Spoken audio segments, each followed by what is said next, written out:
Here are the 5 main premium steak cuts: the ribeye, the strip loin or New York, the tenderloin, and finally the T-bone and porterhouse.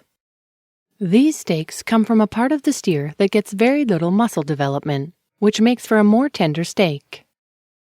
All of these steaks come from these 2 sections of the steer, the rib and the short loin. The other parts of the steer come from areas where there is much more muscle development, and generally, the more muscle development, the less tender the meat. Let's have a quick look at the rib section. Here we have a section of the ribs, comprising of only 4. The entire rib section actually comprises of 7 ribs, numbers 6 through 12. This cut is also known as a prime or standing rib roast. Depending on the number of people you are serving, you can order anywhere from a 2 to 7 rib roast. By removing the bones and this piece here, you end up with prime rib.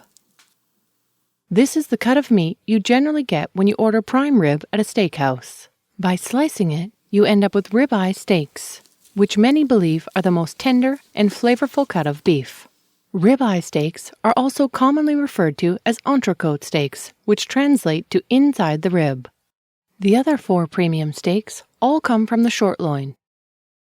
The short loin is just a continuation of the rib along the back of the steer. This is the end of the short loin, where it joins the sirloin. You may recognize the familiar T-bone shape. In fact, this is actually the porterhouse steak. They are cut across the short loin from this point here up to the very end.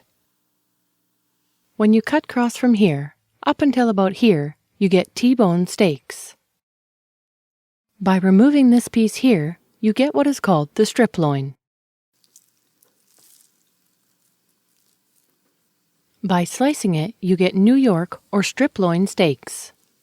In France, they are referred to as contrefilet, which means against the tenderloin. On the other side of the T-bone, you have the tenderloin. In fact, this is only a portion of the tenderloin, as the full tenderloin actually extends further back on the steer.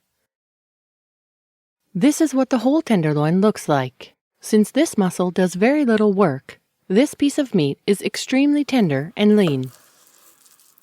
Some believe because tenderloin is less fatty, it lacks the same intense, beefy flavor as New York or ribeye steaks. Now you can see that the short loin is simply the strip loin and the tenderloin with the T-bone in between. Going back to the porterhouse and the T-bone, you will now be able to recognize these premium steaks. Here you can see the strip loin on both steaks, and here you have the tenderloin. The main difference between the 2 is that the porterhouse has a larger piece of tenderloin. It also has this extra piece from the very end of the strip loin. Now you'll be able to quickly recognize the premium steak options the next time you go to the market.